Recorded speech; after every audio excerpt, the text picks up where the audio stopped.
Now let's turn our attention to space and, ironically, the lack of space within it. We're talking about stars, especially aging ones. They aren't too friendly.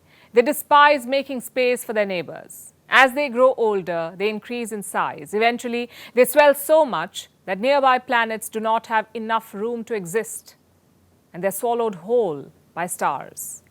Not very cordial behavior, is it? But our scientists are all for the dramatics in space. And for the first time ever, they've caught a star in the act. I know it sounds like fun, but it is a gloomy trailer for what is to come. Because our star, the Sun, will do the same to our planet, the Earth, at some point. Here's a report.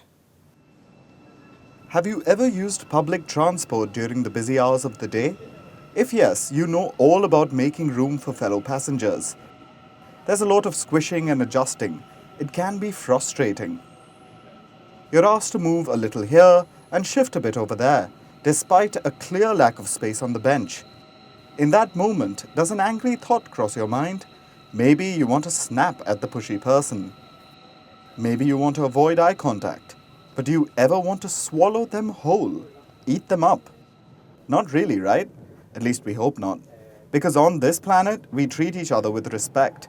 Or let's just say that we try. But this is not how things work in space, especially when it comes to the stars. They don't care much for the sociable behavior of mere Earthlings. They're called stars for a reason. So when there's a lack of space, they actually do swallow their fellow neighbors. This specifically happens with aging stars. Over time, they continue to swell. Eventually, their size becomes so huge that nearby planets begin skimming the surface. And this process is not without tension, because it involves exploding balls of gas, the stars. So when the planets start getting close to their host star, streams of gas and dust are sent into space. There's an intense burst of light, and finally, the planets are plunged into the star. This doesn't sound like good news for the food, right? Sorry, we mean the planets. After all, they're being eaten to death. But the stars, they get quite happy, and they shine with joy. Literally, after swallowing planets, they become much brighter, about 100 times in just about 10 days. This is a fascinating concept, and for the first time ever, scientists have witnessed it. They caught a star in the act. They didn't just see it take a nibble or a bite, they saw it swallow a planet whole. The planet looked like a gas giant. It was around the size of Jupiter, but that was before. Now, it's just, well, star food. But as fun as this tale of a star's lunchtime sounds, scientists say this is also a warning, a gloomy preview of what's to come. Because don't forget that we have a star of our own, the Sun. And as nice as it is, with all its heat and light, it can't help but be a star. There may be love between the Earth and the Sun, but they are star-crossed lovers. Eventually, the Sun will morph into a red giant, and it'll gobble at least 3 planets in our solar system: Mercury, Venus, and Earth. So being eaten by the Sun will be the final fate of the Earth. If you're worried, we totally get it. But if it's any consolation, that day is billions of years away. At least 5 billion years to be exact. Until then, we can continue to bask in the sunlight, with the quiet knowledge that it belongs to our Death Star. Yes, you guessed it, that's a Star Wars reference. We couldn't help it. After all, today is Star Wars Day. So when it comes to our Sun eating up our planet, may the Force be with us.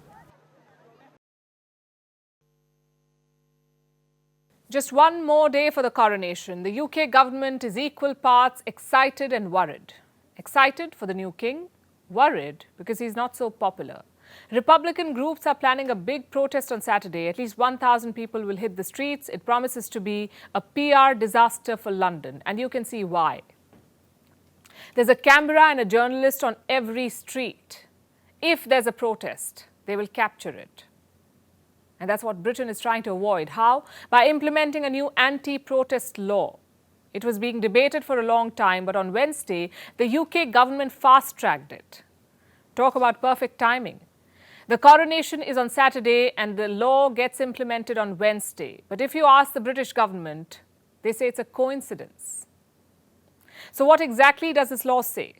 There are 3 things that you should know. Number one, if you block roads, airports or railways, you get 12 months in jail. That is the maximum punishment. Number two, if you cling on to buildings or people, you could get 6 months in jail, plus unlimited fine. And number three, the police can stop and frisk suspects.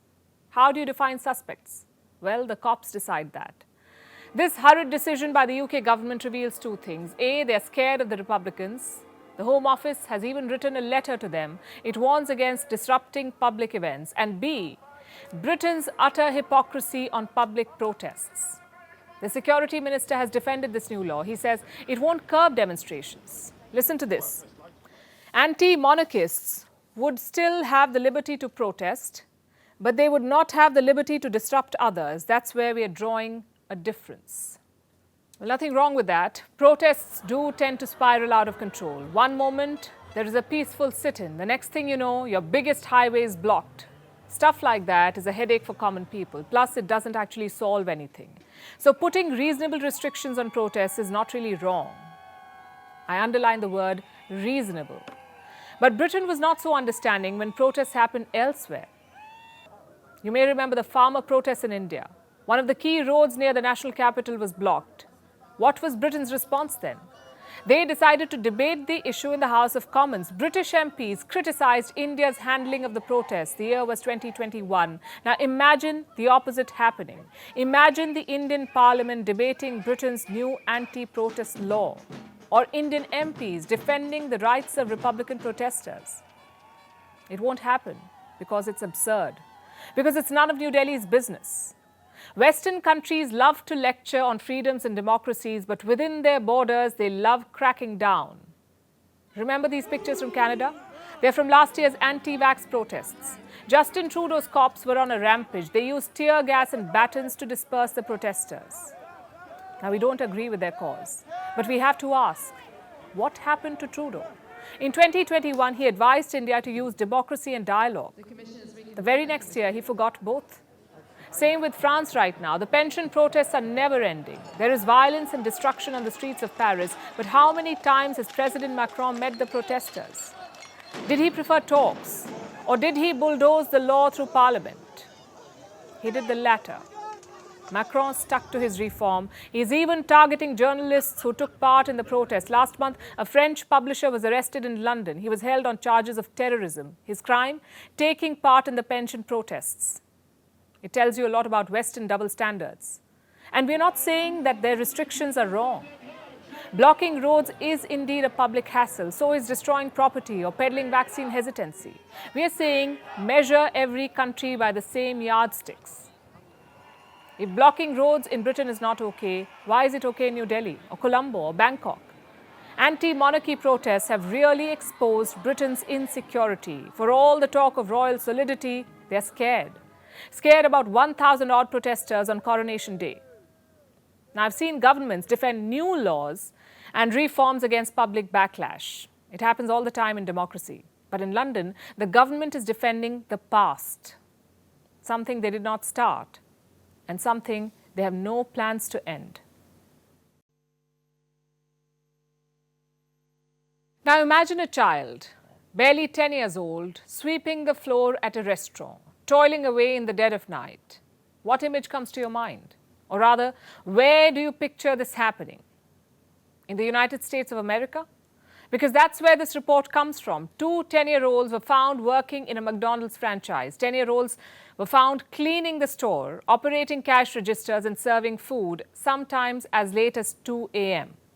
It's the latest child labor abuse scandal coming out of America. A few days back, we told you how American states are loosening child labor laws. They're making it easier for companies to employ children and pay them less. And incidents like this are the reason why. US companies are increasingly violating child labor laws, and state governments are making it easier for them to do so. They're trying to protect companies from child labor fines. This story about the 10-year-olds comes from the state of Kentucky. A McDonald's franchisee there was found violating a host of child labor laws, and they weren't the only ones. More than 300 children were being exploited by just 3 firms here.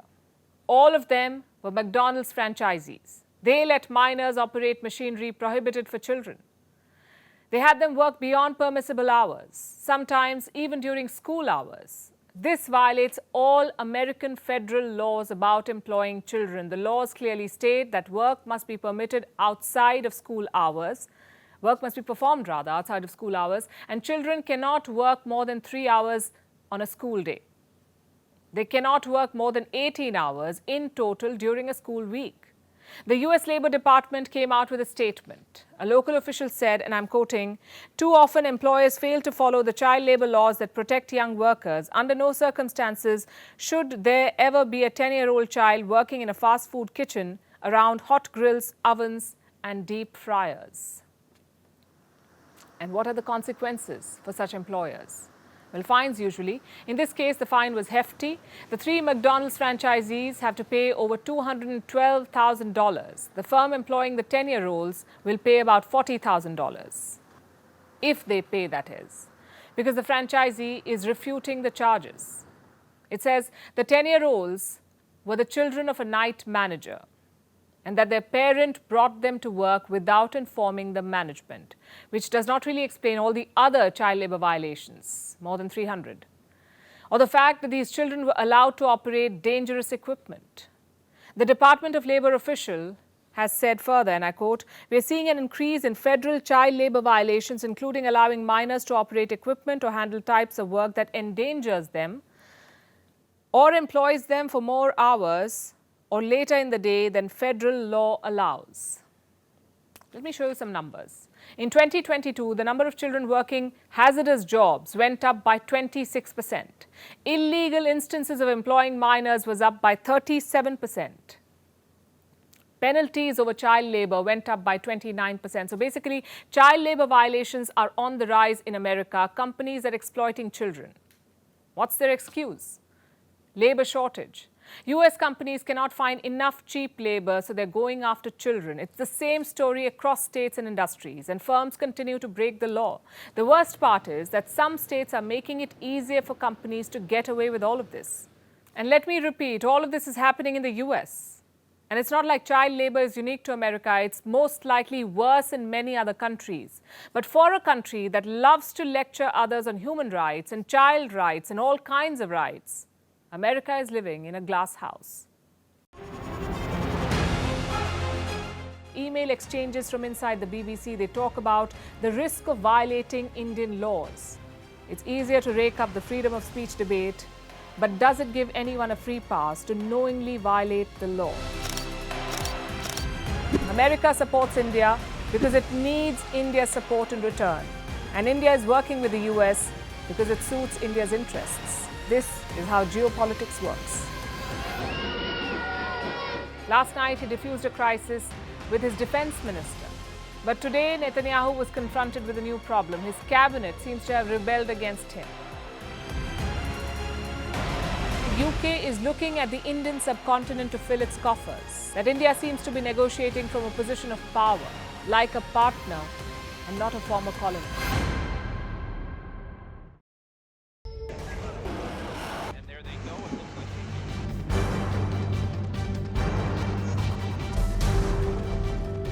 The US and Russia are dangerously close to an armed conflict.